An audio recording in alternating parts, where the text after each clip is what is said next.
Bienvenidos a Memorias de un consultor, aventuras y desventuras a lo largo de más de 20 años.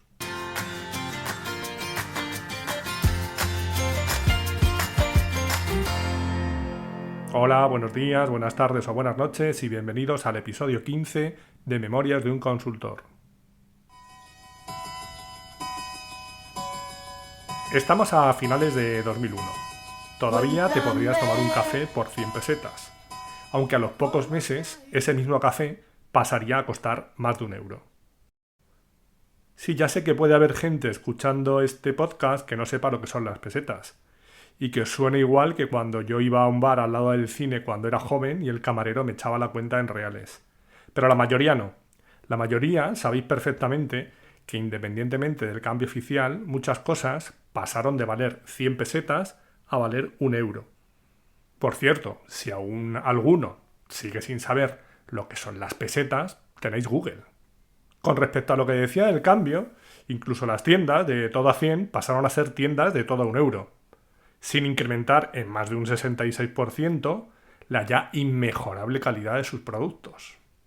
Así que no vayáis de jovencitos, que alguno todavía puede que hagáis las cuentas en pesetas. Incluso llegaría a traerme a decir que algunos las echáis en sestercios.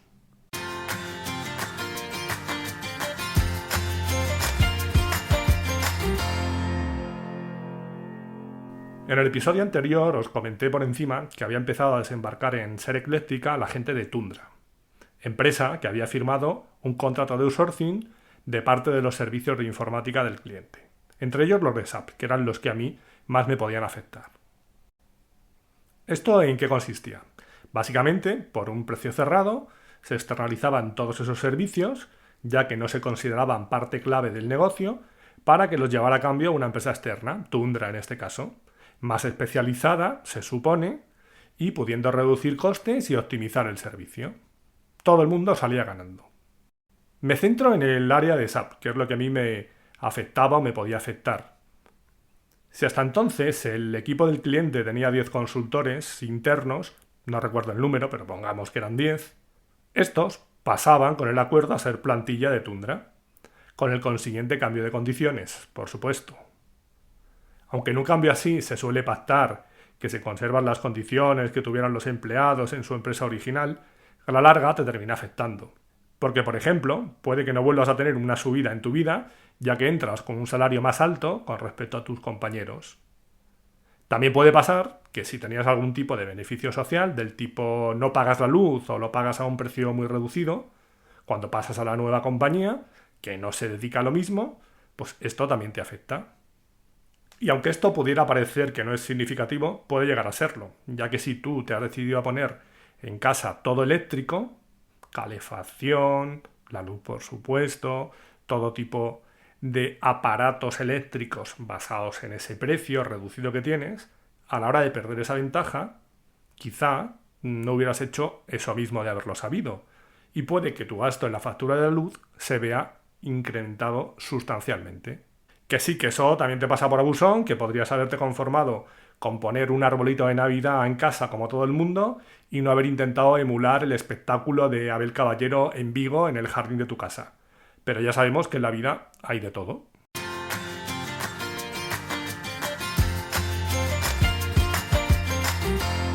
Resumiendo, primera fase del outsourcing. Me llevo a tu gente que conoce tu negocio y voy a hacer que te den servicio, al menos inicialmente, y te va a costar menos. Suena bien. Claro, además eso se va a ver reforzado con la incorporación de más gente que con su conocimiento te va a poder aportar más valor y todo por el mismo precio. ¿Quién se puede resistir ante semejante planteamiento, no? Sonar suena bien, pero cuando se empieza a incorporar esa gente y vas viendo que están más perdidos en SAP que yo en el capítulo 2 de este podcast, la cosa empieza a sonar un poco peor. Que sí, que son gente maja, incluso parecen espabilados y buenos profesionales, pero de Meta 4, no de SAP HR. Pero es que aquí lo que tenemos es SAP. Y así en todas las áreas, financieras, logísticas, administración de sistemas, en fin, que la gente que llegaba tenía conocimientos, pero en otros productos. Y esto no se trata de poner más gente, se trata de poner gente con sentido, que no digo que ellos no lo tuvieran, pero sus jefes no tanto. Como dice un amigo, un niño 9 meses. Por mucho que nos pongamos 3, el niño no está hecho en 3 meses.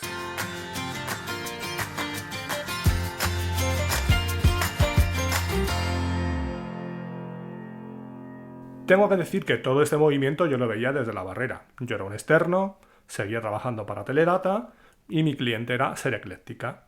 A mí todos esos cambios no me afectaban, al menos directamente, aunque lo intentaron.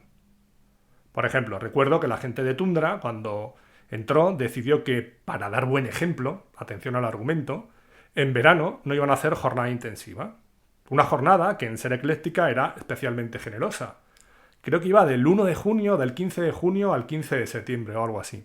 Julio y agosto, seguro, los 2 meses, y me suena que hasta el 15 de septiembre, y lo que no estoy seguro es si empezaba ya el 1 de junio o el 15. El caso es que eran como mínimo 3 meses.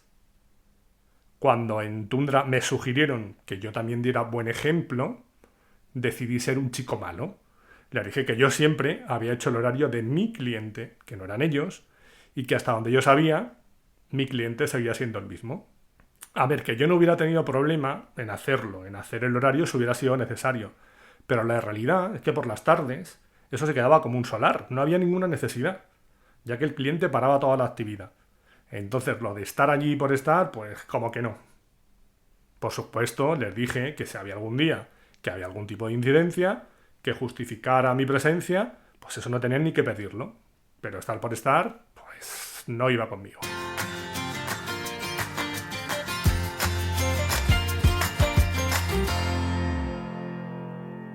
Durante ese periodo, mientras se cerraba el acuerdo entre ambas empresas, aparte de hacer el traspaso de empleados, Ser Ecléctica dio el nombre de algunos externos que podría ser interesantes que siguieran dando servicio.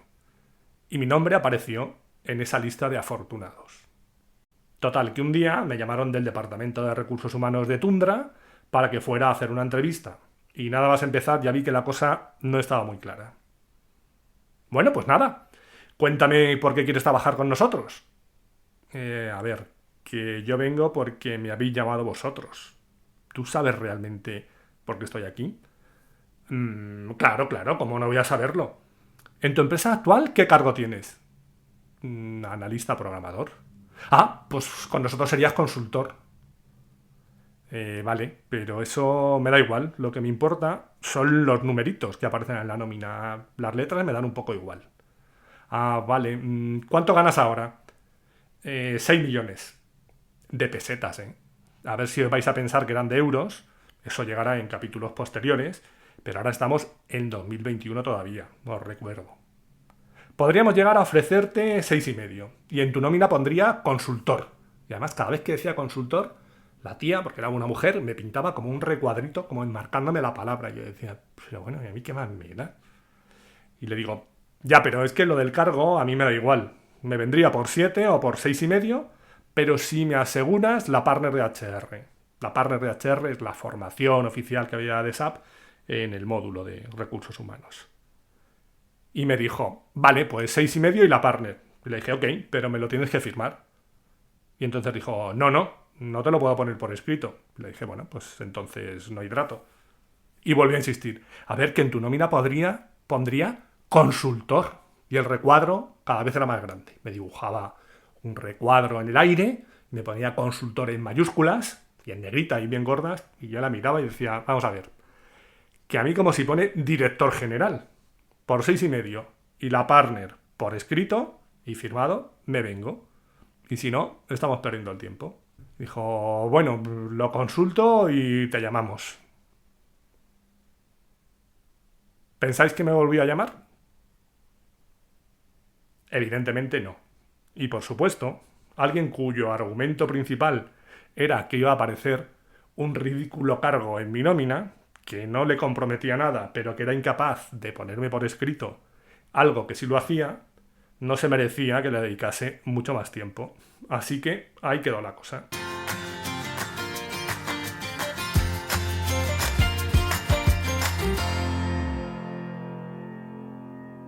Recuerdo que ese mismo día fue a entrevistarse también a la misma hora con otra persona, otra compañera de otra empresa, que estaba dando también servicio a Ser Ecléctica, y bueno, estaba en similares condiciones, ella era externa, le ofrecieron algo que ella consideró interesante, que creo recordar luego que hablamos y eran las mismas cifras, y aceptó.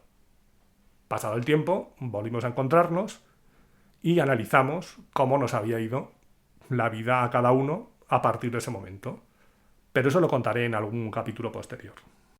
El caso es que yo seguí dando servicio en Ser Ecléctica, como hasta ese momento, con la gente de Tundra apareciendo por allí, y yo colaboraba con ellos, pero esa colaboración tenía su fecha de fin, ya que a final de ese año se suponía que se hacía efectivo el contrato de outsourcing y todos los servicios pasaban a depender de Tundra.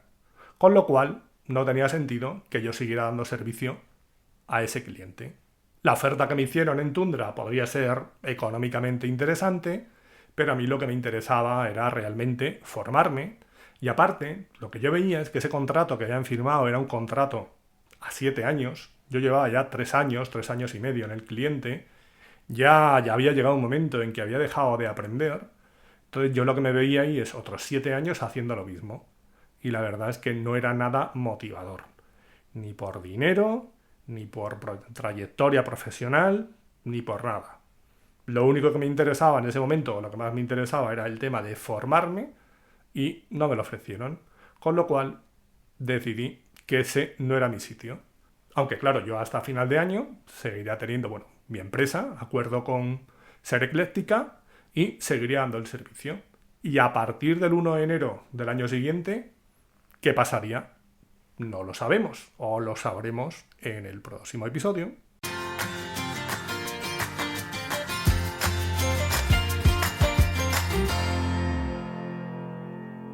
Ese fue mi primer contacto con el maravilloso mundo del outsourcing. Y tengo que decir que desde el principio sonaba un poco raro, porque si yo hubiera visto que se incorporaba gente con un gran conocimiento para dar un mejor servicio, pues podía tener sentido. Que recuerdo que al principio pensaba, bueno, esto es una avanzadilla y luego vendrán los que saben realmente. Pero no. Por otro lado, veía como la gente de Ser Ecléctica, algunos buenos amigos, de los que pasaban a ser plantilla de Tundra, se les intentaba vender la moto de que eso era lo mejor para ellos.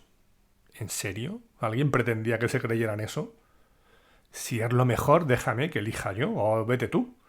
Porque precisamente el que lo decía, Gabriel, se quedaba en Ser Ecléctica para gestionar el servicio. ¡Qué hombre más sacrificado! En lugar de irse a lo bueno, se quedaba ahí, sufriendo por los demás. Fuera de bromas, hubo gente que lo pasó realmente mal con todo esto y fueron tratados de manera injusta. Como también es cierto que muchos se negaban a aceptar la realidad. Intentaron lucharlo y cuando veían que no había más opciones seguían siendo negativos y negacionistas, lo cual no tenía mucho sentido. Era lo que había, la ley era así y no tenían muchas opciones. Bueno, como siempre, tenían la opción de irse, pero todos decidieron aceptar el acuerdo. Lo mejor era que Gabriel pretendía que además sus compañeros le entendieran, que no digo yo que lo que hiciera estuviera ni bien ni mal, era lo que le había encargado la empresa y él se limitaba a ejecutarlo. Pero una cosa es eso y otra cosa es que pretendas quedar bien con las dos partes, con la empresa y con tus excompañeros a los que les estabas llevando a un destierro no deseado. Recuerdo, por ejemplo, que en una reunión, según me comentaron, el jefe de personal, llamémosle Alonso, le dijo algo como: y a partir de la semana que viene, cuando seáis externos, se os ha acabado el aparcar dentro. Eso, ahí, con la casta. Algo que ya se sabía, pero que no tenía por qué decirlo, y mucho menos en ese tono. Pero bueno, él tenía claro, en ese caso, cuál era su papel. Él no pretendía quedar bien con las dos partes. Él a lo suyo.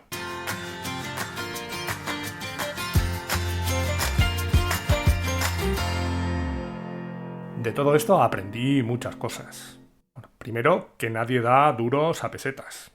Los que no sabíais lo que eran las pesetas, volved a Google para mirar qué era un duro. Después, que no te fíes de nadie que no sea capaz de ponerte algo que te está diciendo por escrito.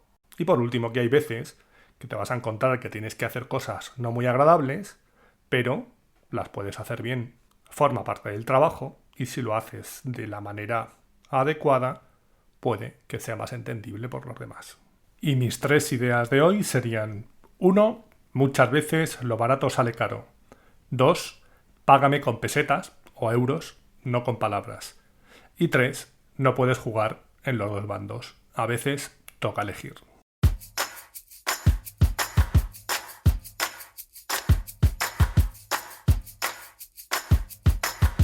Y hasta aquí hemos llegado hoy.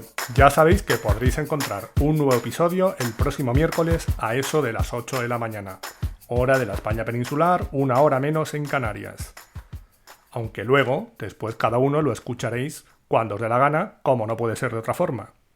Podéis encontrarme en la página del podcast memoriasdeunconsultor.com, así como en plataformas como Spotify, iVoox, Apple, Google, etc. Y si queréis saber algo más de mí, me podéis encontrar también en mi blog personal aancos.com. Gracias por haber llegado hasta aquí y os espero en el próximo episodio. Adiós.